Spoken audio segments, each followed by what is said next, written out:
So what project leader doesn't want to complete their project on time and under budget? Understanding if the project is capable of meeting the cost and schedule objectives or on track once it's launched is paramount for any project leader. However, using traditional schedule-based modeling methods to predict outcomes is frustrating, and I can tell you from firsthand experience, pretty inaccurate, pretty useless. I can't tell you how refreshing it was to learn about production-based modeling, which can really accurately predict project outcomes. And it was like, where have you been my whole life? I was so excited to see what the possibilities were. But, as production modeling becomes more widespread, it raises a number of questions like what kind of modeling works in what situation?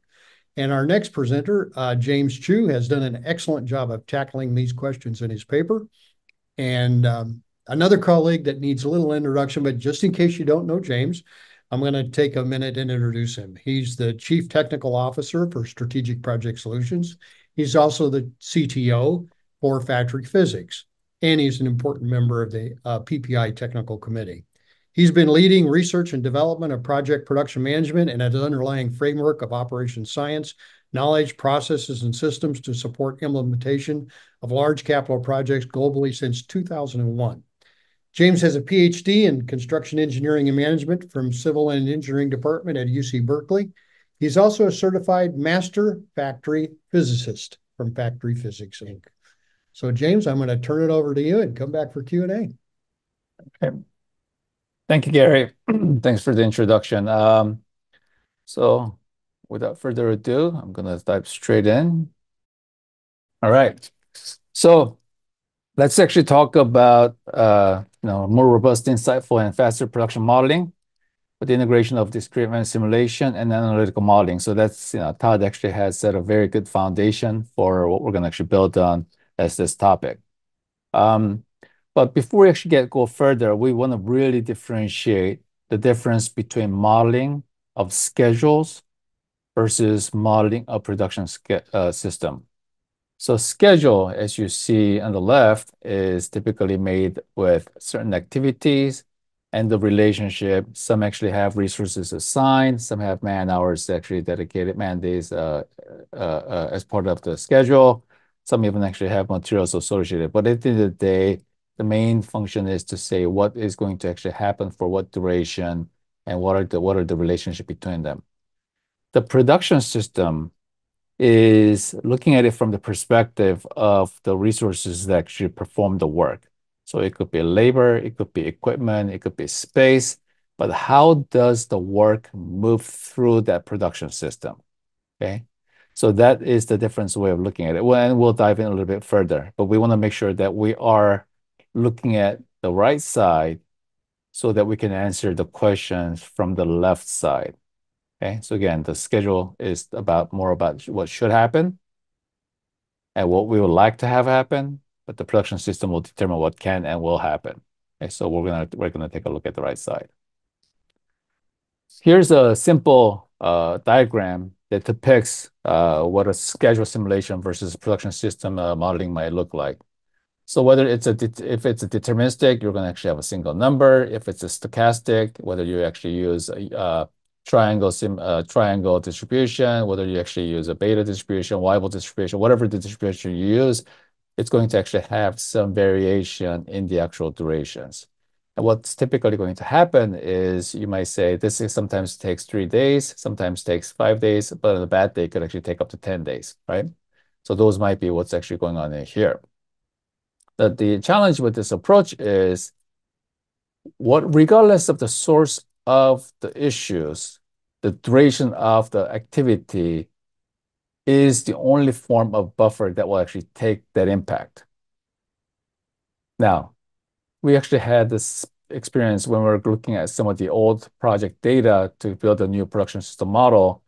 What we actually noticed is that same activity for two different area, one actually had been done in 2 weeks, one actually took 6 months to do it.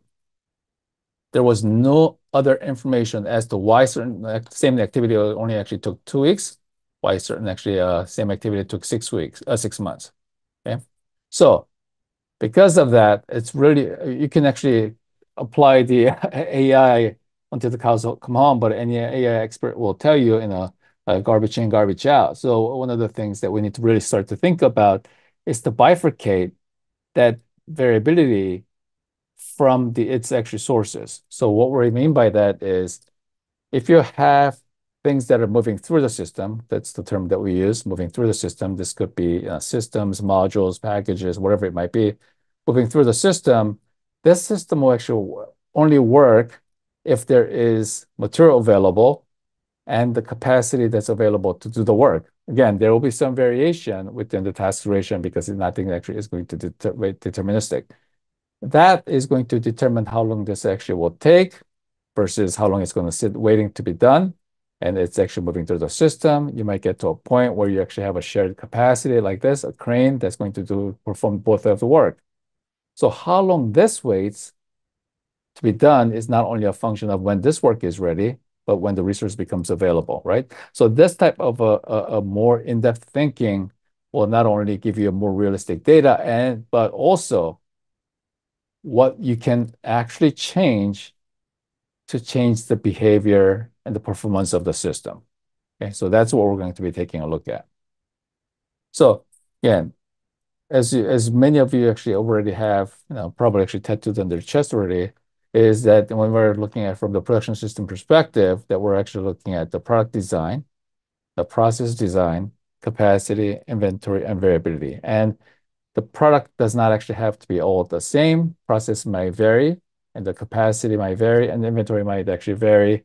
And definitely there's variability that affects how much capacity and inventory you're supposed to have. I think someone actually had asked a question before is what type of buffer should we have? What are the types of buffers and what types of buffers should we have? And that's exactly the type of question that we want to try to measure not by the seat of our pants or just actually try and error, but using some scientific methods. Okay, so let's actually start. So what are we going to actually, how do we actually do this? Number one, we actually have to start building a map and a model. And when we first start a map, we might be running into a facility that already has been producing certain parts and products for a long time. They actually know exactly what their processes are. They know how long it actually takes. And, out of their MES system or certain internal system, you might actually automatically get the data out. In certain cases in construction, when you're doing this for the first time, we might have to spend some time figuring out what the map looks like. Okay. And once we have the map, what we need to do is turn that into a model by adding some attributes. Now, here's the really, really important aspect. What are the attributes of the production system that's important for modeling and optimization? That information comes from the operation science. Okay, and we're going to take a look at that in a few seconds. Once you actually have the map and the model, then you can actually, again, simulate, analyze, and optimize. And then once you actually have, you can determine what the policies for running the production system is. Note that I actually use the word policy, not a schedule. Policies for running the production system, then you can actually control and improve. But we're not going to talk about control and improve today, okay? Or at least in this presentation. So this is a map. Again, someone actually had asked the question, whether is the off-the shelf thing that you can actually build a map on. And this happens to be our SPS production manager that we use to actually build this map. Now, we used to actually use, VZO, we used to use PowerPoint in the old days, but what we realized is if you really want to understand the behavior of production systems, there are three main things that govern the process. One is the actual processes that do the work, and then the queues that the things wait around because this resource to do the work is busy. And then there's the stocks, which is inventory, form of inventory that you put in place to shield the upstream from downstream, or because you actually have now an assembly where you have a lot of some of the parts actually needs to sit there until it's ready for assembly. Now, actually, when I use the word part, I'm just using it as generically as possible, because when we're actually using this for engineering, the parts might be pieces of information that go into a single drawing, or it could be pieces of things that actually go into a single assembly or fabrication, or it could be things that go into an installation. Even if it's actually things like commissioning and startup, again, there are things that actually have to come together, and that's generically what we're calling it a part. Okay, so this is a map, and what do we do once we have the map? That's where the Visio stops. What we're able to do is click that and then now start adding attributes that determine how it's going to behave. Okay. It could include things that's going to do the work, what's the rate, what's the time it takes to do the work, who's actually doing it, and so forth. Now, once you have that, there are many ways to run the model or analyze the model. And there's two typical ways. One is the mathematical model, and the other one is computational model. Okay.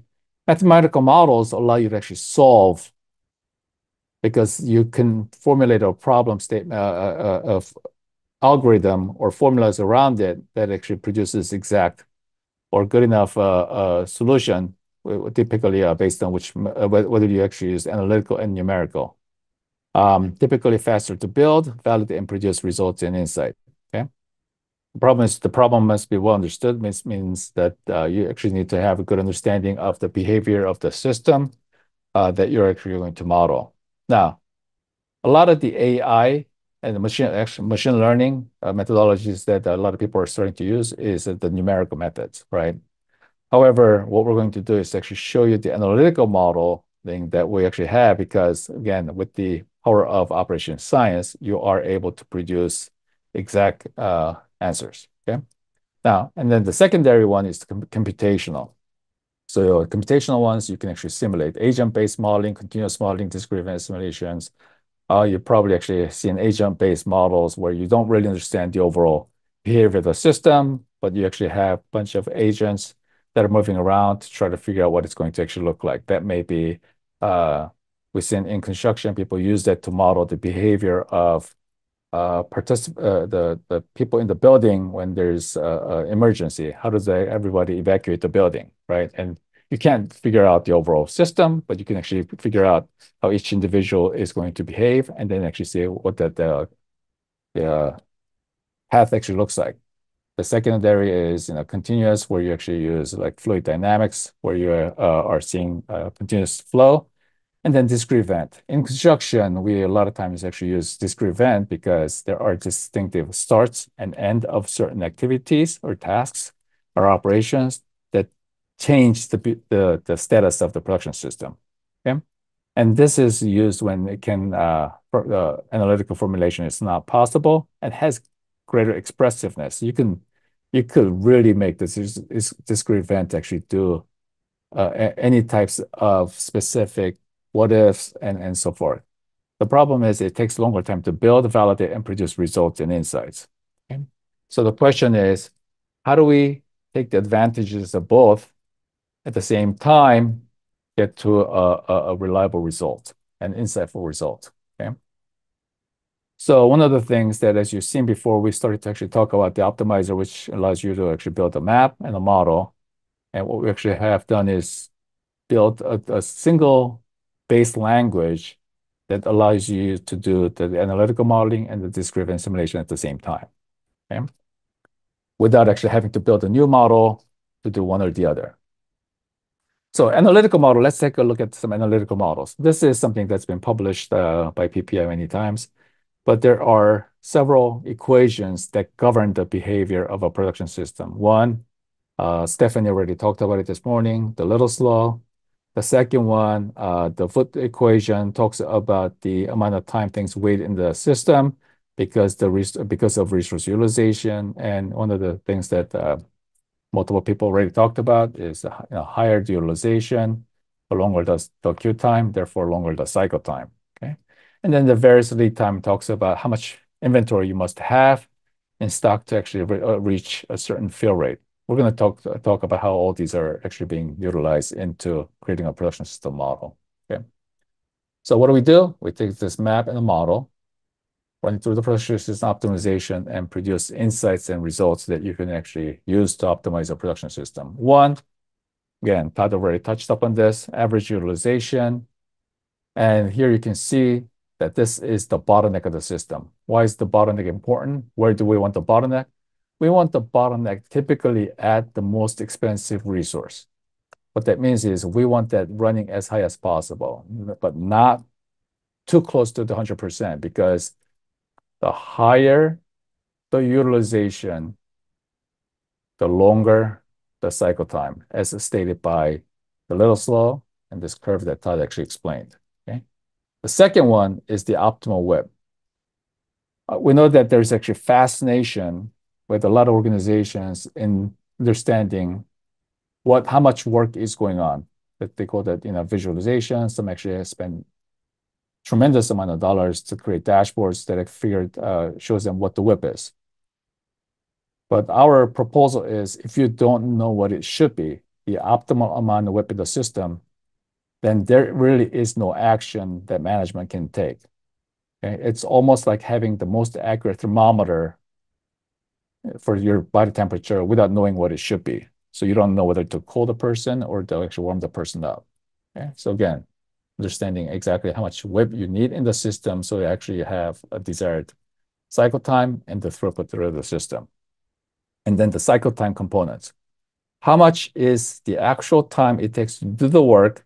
How much is the queue time, things waiting in the system because of the capacity, lack of capacity, and how much time it's spending on the batch, okay? Most of you know a lot of people talk about single piece flow, but in reality, that it doesn't actually apply, and that's not the optimal. And number two, you can't have zero queue time, otherwise unless you actually have unlimited capacity, which is not true in practical sense. So that this profile may actually look different for every things that is actually going through the system. But what it does point to is, if you want to reduce your cycle time, what you have to work on. Okay. What really fascinates us is we've seen people try to reduce their cycle time by looking at value-added activity, non-value-added activity, non-value-adding but necessary activity. And then when we actually look at the overall statistics, it only actually is about 10% of the overall cycle time. 90% is either in queue time and batch time. So we say, wait a minute, you guys are actually trying to optimize 10%. Why don't we actually focus on optimizing the 90% that's shown here? Okay. So again, this pinpoints to where you actually want to be spending your time if you want to improve. The other one that I think that was actually mentioned is this inventory policies. So this is typically what we see. We see organizations that have some inventory policies, and when we actually do a forecast based on their demand, this is what we get. There's actually 80, but here is 79, or let's call it 80% fill rate, with about $60 million of investment is what we think, what they should have. But this is never the reality, because 80% fill rate means 1 out of 5 times people actually go back without actually being able to get what they need. So people start to actually get order more, override the system, override the policy, and you actually end up here. And yet, when you ask the project teams, we have a lot of what we don't need and not enough of what we need. And this actually is the example of that. So when the optimization is run, you actually get what we call the efficient frontier. And at that point, management has a choice to make. You can actually move. I don't mind the money tied up, so move straight across and get to this 99% fill rate. Or you say, I'm actually happy with the current fill rate, move down and have substantial amount of cost savings about the cash tied up. Or a lot of people, if I was one of them, I get greedy and I said, I want to actually reduce my inventory by half, yet improve my service level, which actually is moved down this way. Okay, so if you actually choose something like this, which is what I chose, it says $36 million of inventory tied up with 95% fill rate. Okay, again, these are not, and this is not done by one at a time, one item at a time. This model actually, I believe, happens to be about 500 items all aggregated together. And the policies all generated together at the same time. Now, this is the ultimate. If you're actually doing an offsite fabrication, as Todd actually just talked about, you're trying to actually figure out the following. How do I optimize my inventory levels while hitting the highest possible capacity utilization, which was going to actually lower my cost? while meeting the desired customer service level.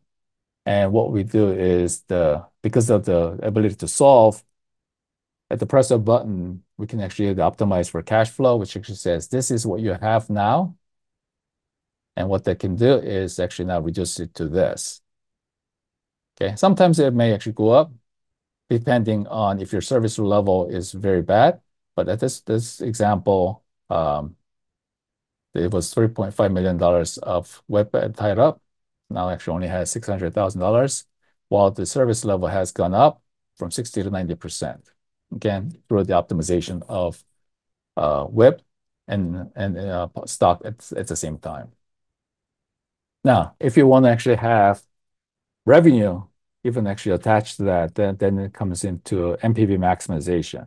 Okay. Again, once you actually have the revenue side associated with it, and this happens to be for a case where the revenue is not a single instance. So what we mean by that is you don't actually generate revenue by selling it once, but revenue is generated continuously throughout the process. So like things like putting a plant online, here's the revenue that's forecasted for the next horizon, whatever the time frame is, and that's what it actually maximizes for.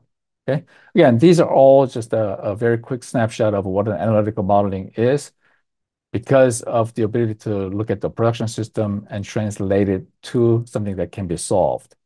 Now, there are cases where that's not possible. And because the analytical model assumes when you're solving, the parameters don't change while you're trying to solve, right? Imagine, you're taking math class in your elementary school, and you're trying to solve for a parameter, and the teacher says in the middle of your solution says, okay, one of the parameters has now changed, and keeps actually doing that as you're trying to solve it. Okay, so that's not going to actually work. So more in a more of a transient state where things are constantly changing and never actually reaches the steady state, then you would actually use the DES model. Okay, and DES model, and this is probably a diagram that many of you have seen before, depending on your background, the representation might be a little bit different. But what this actually says, for any operation to be completed, you actually need to have some idea of how it's going to be done and what are all the inputs, again, preceding operation, materials, information, and then what are the possible combinations of capacity that you need. Again, this labor might be the same labor here, or this line may not go into preceding operation. This might actually go into setting the policies. So you might need an operation to develop the policies, okay? So there could be different mixtures. So again, the same, use same tool with the DES, different button, press it, and then you actually get a chart that looks like this, output that looks like that, and just some of the examples are, utilization over time. Remember, when we actually looked at the analytical model, we're looking at the average utilization. Now, at this point, you're actually looking at more of a time-based utilization, which just says you're going to actually hit a peak at this point in time, and you're going to actually have an idle time, and then you're going to actually have again, get to a peak, and then and idle again. Web is not going to be steady. Again, this is assuming that we're not implementing conweb. If you actually start the work and deplete it as you go, here's what the web profile is. Why is this important? Because this maximum is what you might have to design your layout to be able to actually hold that in your laydown area or staging area, or just the amount of work going on simultaneously might be what you need to actually design your overall plan for. Okay. And then if you actually integrate that with your cost, then you can come to actually start to think about, based on different strategies of production, which gives me the shortest time and the minimum cost with the minimum range, minimum variability. Okay, so that's what you're looking for. So this, in this case, is the best strategy to go with. If this is a too drastic change, then we can always actually simulate something like this in the middle. So this one was the original plan, huge variability, high cost, high schedule, long schedule, optimized. They said too big a change. Can we actually get to somewhere in the middle? Because the project is already ongoing. So this is the plan, the new plan that's been actually agreed. Now, you can actually see that we actually said cost and schedule. We didn't actually say cost, schedule, trade-off. Okay. A lot of times what we've been told, what we've been educated through formal routes is that there's always a trade-off between cost and schedule. But when we look at it from a production perspective and start to optimize production, when we actually have product design, process design, capacity, inventory, and variability as the levers you can pull, you don't always actually have to get to a point where there's a trade-off. You can actually improve both at the same time. Okay. Now, so why don't we actually use DES all the time and forget about analytical because it's more expressive? Well, the problem is this, right? So let's actually say you have a simple problem. It doesn't have to be that even complex. You have 5 variables. 5 variables might be 5 different resources: number of cranes, number of welders, number of riggers, number of tractors, number of backhoes, whatever it might be. Those are 5 different variables that you're looking at. And you can actually say, I can have somewhere between 1 to 10 of each. Okay. That already is the 10 to the power of fifth scenarios. Now, because you're actually running a stochastic model, you can't just run once and say this is the result. Okay, so you actually have to run it many times. Let's say you're actually running those for 100 times per scenario. And if it takes 1 second per run, which is not too bad for running a model, I mean, it's pretty quick, you're looking at a continuous running of 115 days. Okay. And that's why I believe a lot of people don't run simulations. Now, because of this, they actually have developed the ability to run multiple scenarios in parallel with the advent of the computing power and multi-core processes and so forth. But still, even if you are just actually running 10,000 seconds by running all the scenarios in parallel, still takes quite a bit of time, where the analytical model takes somewhere between 5 to 10 seconds for each run maximum. So one of the opportunity here is because the analytical model is able to produce what the optimal is, we use that as the starting point for determining what parameters we should alter for the DS, substantially cutting down the number of alternatives. Okay. So we want to actually use the analytical model to identify a close approximation to the optimal case and fluctuate near that optimal if necessary. Well, when I say it is necessary, if what we're modeling is steady state, we don't even need to actually do DS. But if we actually are not modeling a steady state, then we can actually use the analytical model to get a rough estimate and then actually do a DS. Let's take a look at an example. Okay. And this happens to be a jacket fabrication and assembly. But again, the same type of thinking can apply to any type of production. So this is the schedule. Again, what we want to have happen or should happen. And the right side happens to be the production system that's actually going to perform the work. When we ran it, here's what we got. Okay, this is from an analytical model. In a DS model, you will never see capacity utilization over 100 because when there is no capacity available, what happens? It's not going to start the work, and therefore things are going to wait until capacity becomes available. So out of DS, you'll always see 100%. I think you remember the peaking at 100%, okay? Because the production system analytical modeling actually says, here's the demand, here's capacity, which has been all calculated. Here's your demand is 380% over the 380% of the capacity. So you don't actually have enough, the schedule is not feasible to begin with. So that says not enough rigging and welding capacity. However, talking with the construction team, they actually said we have additional riggers. They're easy to find in the market, but we have very little access to specialized welders. So we're going to have to do something with the welders, which means we need to do more with less. It's a very common phrase, but we want to try to reduce the capacity without substantially increasing the number of resources. Okay. So how does that work?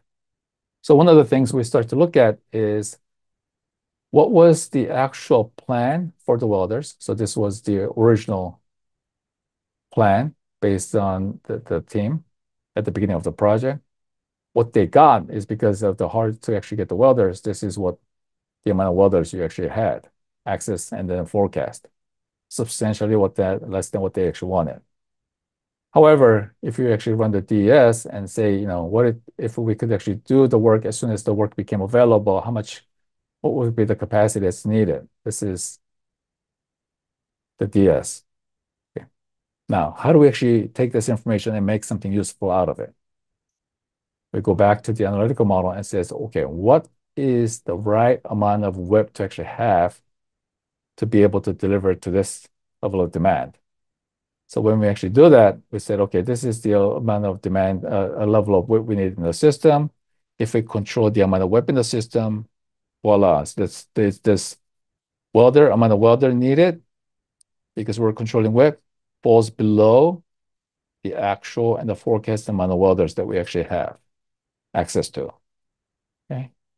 So by controlling WIP, you are able to actually now deliver to the WIP, which allows you to actually bring the WIP level down, which means the cycle time actually comes down about 40% down. Okay. So again, tying your analytical model with the DS allows you to actually make the right moves to actually say what should the capacity, should the WIP be? Let's actually try to model that and see what are the implications in our cycle time and resource availability. Okay. So that's again a very quick example of how you can actually take a simple map, turn it into a model, do an analytical modeling, NDS, and then leverage the output from the both to allow your projects to become shorter, faster, cheaper, and with less amount of cash tied up. All right. Back to you, Gary. Lot packed in there, James. That was excellent. So we're just going to take some time for a few questions here. I'm going to donate some of my completion contingency devotion so we can have a good discussion here.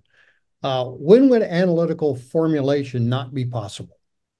And I think that's as we actually said, it's in a transient state. So when we actually look at all projects, whether it's engineering, fabrication, even logistics, installation, commissioning, there is like a mobilization startup phase, and then it actually reaches about somewhat a steady state.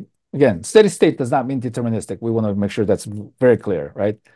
Even the steady state actually has variability of products, the processes. So when someone actually asks the question, the work packages are all different sizes. Absolutely. That can actually go into the steady state model as variations in the items that's actually going through the system.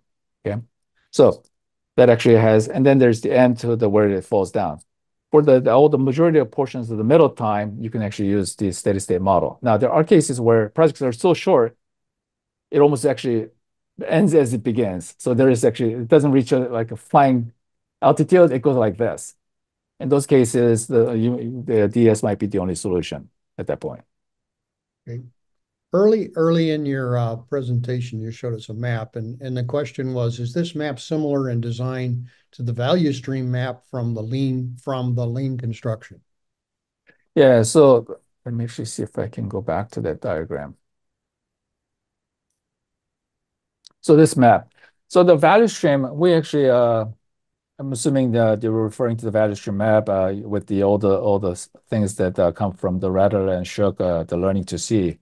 One of the things that there's two. One is what we actually said is let's actually focus on the behavior of the system, and therefore we actually chose the three let's actually say three symbols rather than the older symbols that you might actually see in the value stream. At the same time, the map and the science doesn't really care what you write in the box. So you can actually use it to model a value stream, which might be taking a raw material of something, running through your processing, manufacturing, delivery, installation, even in the commissioning. You can actually use to map that. Or you can actually use to map the production system, which is what we actually call the four verbs: design, make, transport, and build. Okay. So Okay. again, you can actually use to map the production value stream map or the production system that processes the value stream, So the item that's going through the system. while you got the map up there, that's a good time to take the next question here. How is a queue different from a stock? Okay. So the queue, let's actually say this, just take this queue here. This, let's say, is producing at a rate that's going to be faster than this. So this, if that's going to happen, this queue is going to go up. Where's the upper limit? There is no upper limit. Okay.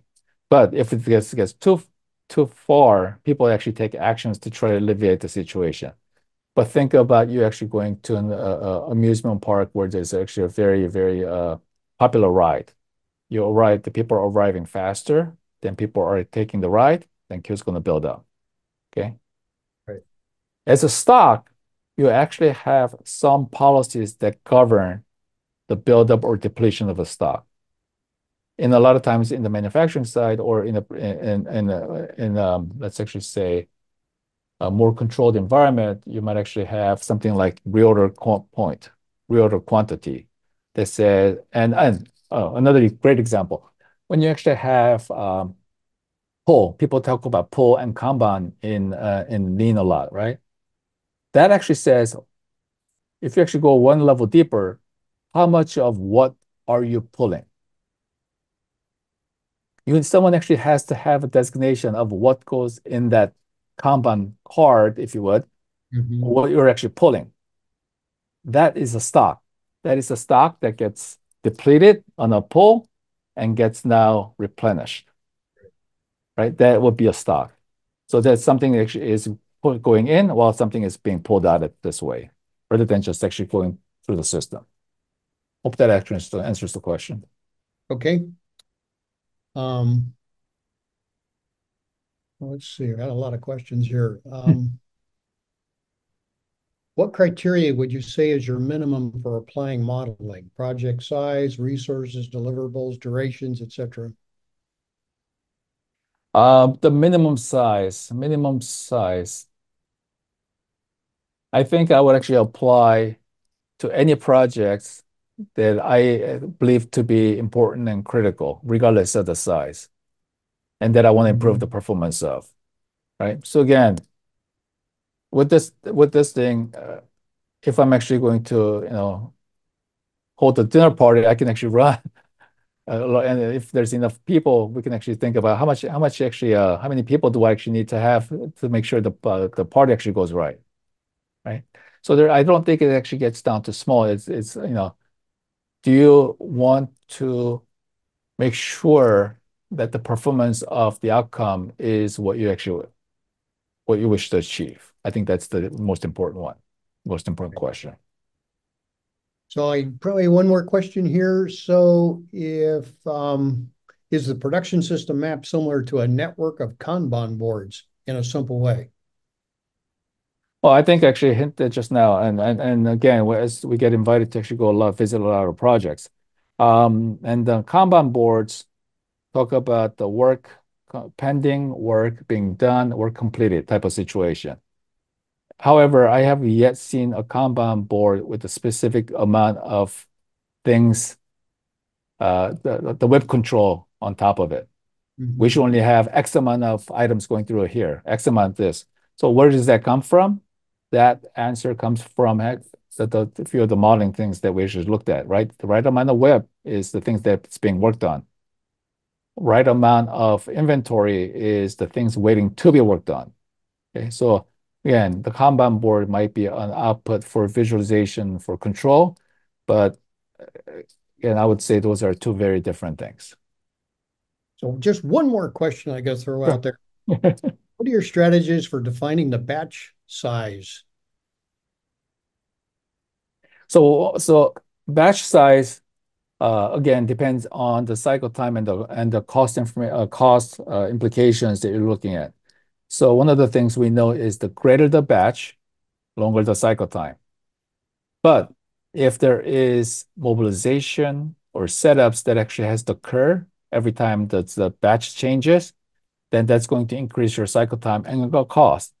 So Right. typically what we actually see is the trade-off, a curve that looks like a hockey stick. As the batch size actually increases, you actually get to an optimal point. And you can actually use math and simulation to figure out what is the right amount of batch size. Yeah. And that applies to anyone that's actually doing AWP type of implementation, where you actually you're trying to determine what is the right size of IWPs that I need to have and how many I need to actually have in the system to ensure the right, as John called it, the right flow of work. Um, and that's where we would actually try to figure out what the optimal batch sizes are.